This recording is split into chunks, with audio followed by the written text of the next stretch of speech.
여러분 안녕하세요. 네, 반갑습니다. 김민석 전사입니다.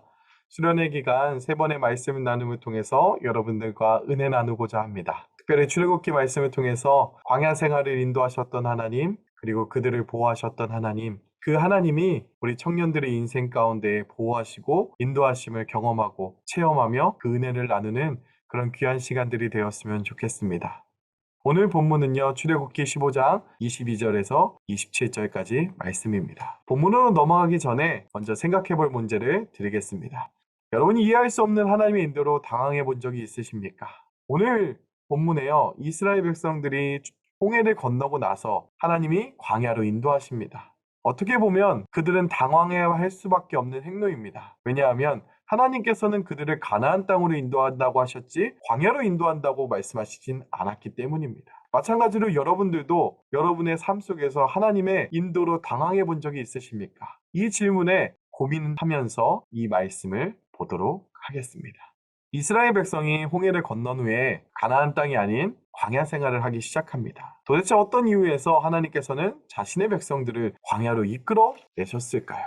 이스라엘 백성들은 하나님의 백성으로 부르심을 받은 존재들입니다. 하나님의 백성은 하나님의 통치와 명령에 순종해야 합니다. 한 나라가 존재하려면요, 주권과 영역과 그리고 백성이 존재해야 하는데 젖과 꿀이 흐르는 땅은 하나님께서 주신 땅이었고 그 땅의 주권자는 하나님이십니다. 그리고 이스라엘 백성들은 하나님 나라의 백성으로 부르심을 받은 존재들입니다. 그런데 이스라엘 백성들은 하나님의 통치와 주권에 순종해야 함을 모르고 젖과 꿀이 흐르는 가나안 땅에서 편하고 자유롭게 살고 싶은 욕심만 가득했습니다. 오늘 본문 15장 25절 하반절에 이렇게 기록되어져 있습니다. 거기서 여호와께서 그들을 위하여 법도와 율례를 정하시고 그들을 시험하실세. 여기서 시험한다는 것은요, 어떤 사람이나 물건의 수준과 질을 역경이나 고난을 통해 시험한다는 뜻입니다. 광야 생활은 하나님께서 이스라엘을 하나님 나라에 맞는 성숙한 백성으로 만드시기 위해 행하신 연단으로 이해할 수 있습니다. 즉, 광야는 하나님께서 예비하신 거룩한 처소 가나안에 들어가기에 합당한 백성이 되도록 마련된 훈련의 장소인 것입니다. 이스라엘 백성이요, 애굽을 나올 때 물과 양식을 준비하고 나왔을 것입니다. 그러나 수르 광야로 들어간 지 3일이 되었을 때부터 물이 떨어지기 시작합니다. 물은요, 광야에서 생명이나 다름이 없기 때문에 이스라엘 백성들은 이 물을 찾아서 힘들게 찾아 헤매기 시작합니다. 그리고 물이 있는 곳을 겨우 발견했는데 맛이 있어서 마실 수가 없었습니다. 이곳의 이름은 마라입니다. 뜻은 쓰다라는 뜻을 가지고 있습니다. 기가 막힌 상황입니다. 이스라엘 백성들이 광야에서 처음 겪은 것이 바로 이 쓴맛입니다. 우리의 신앙도 별 차이가 없습니다. 예수님을 믿고 구원을 받았는데 기다리고 있는 것은 만만치 않는 삶입니다. 오히려 더 고난이 많고 마라같이 쓰디쓴 일을 당할 때가 너무나도 많습니다. 예수님을 믿으면 곧장 젖과 꿀이 흐르는 가나안 땅으로 들어갈 줄 알았는데 우리의 삶은 정반대의 삶이라는 것입니다.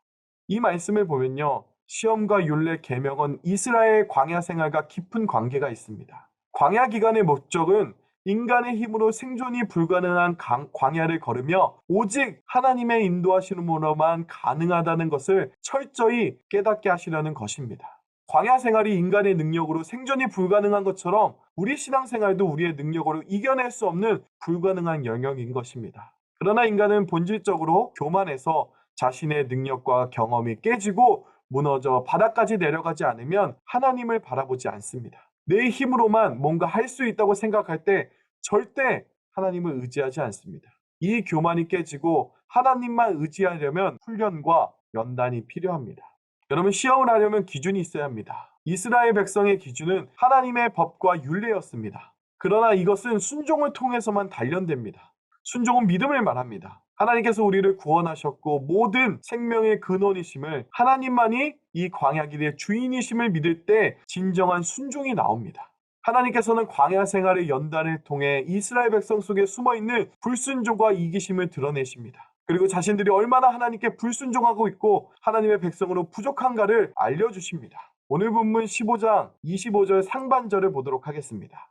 모세가 여호와께서 부르짖었더니 여호와께서 그에게 한 나무를 지시하시니 그가 물에 던짐에 물이 달아졌더라. 모세가 여호와께 부르짖었더니 즉시 역사하셨습니다. 쓴물을 단물로 바꾸실 수 있는 분은 오직 하나님 한 분뿐이십니다. 하나님 말씀에 순종하여 던졌을 때 보잘것없는 한 나무를 통해서 놀라운 역사가 일어납니다. 경험과 이해를 떠나 하나님 말씀에 근거한 믿음의 순종이 얼마나 중요한 것인지를 가르쳐 주시는 것입니다. 이스라엘은 쓴물이 단물로 변화하는 것을 보면서 생명을 주시고 고치시는 분은 하나님밖에 없는 것을 알게 됩니다. 그래서 출애굽기 15장 26절 하반절에 이렇게 기록되어져 있습니다. 나는 너희를 치료하는 여호와이니라.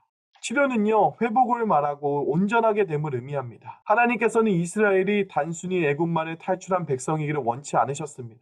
하나님께서 원하시는 것은 몸뿐만이 아니라 그들의 생각과 삶 자체가 애굽의 습성으로 벗어난 하나님 나라의 백성으로 온전한 회복이 되시기를 원하셨습니다. 광야 생활을 통해서 하나님은 쓴물 같은 이스라엘 백성을 단물 같은 온전한 백성으로 만들어 가실 것입니다. 하나님께서는 오늘 본문에 나오는 이 마라 사건을 통해서 이스라엘의 진정한 치료자가 누군지를 알려주셨습니다. 그 후에 하나님께서는 이스라엘을 물이 풍부한 엘림이라는 곳으로 인도하십니다. 엘림은요, 마라 남쪽 10km 지점에 있는 지역으로서 12개의 샘과 종려나무 70그루가 있는 곳입니다.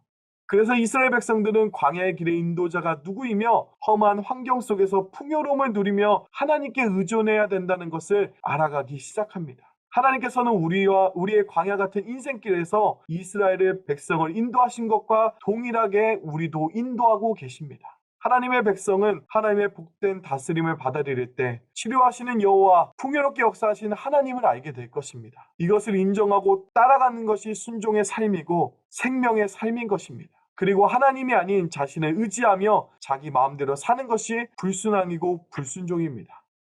이스라엘이 만난 이 광야는 힘들고 어려운 고난 같지만 실제로는 하나님이 주신 축복입니다. 왜냐하면 하나님께서 친히 그들을 연단하시고 만들어 가셨기 때문입니다. 우리 인생길도 어떤 때는 광야 길로 들어설 때가 있습니다. 여러분, 그럴 때에 원망과 불평하기보단 감사하시길 바랍니다. 환난은 인내를 만들고 인내는 연단을 만들고 연단은 소망을 만들기 때문입니다. 하나님께서 친히 우리를 만들어 가심이 복된 것임을 기억하시는 우리 개봉의 모든 청년들이 되었으면 좋겠습니다. 여러분, 이 말씀을 통해서 오늘 하루도 승리하고 우리를 인도하시는 그 하나님께 감사함으로 고백하며 승리하는 우리 귀한 청년들이 되기를 주님의 이름으로 소망합니다. 감사합니다.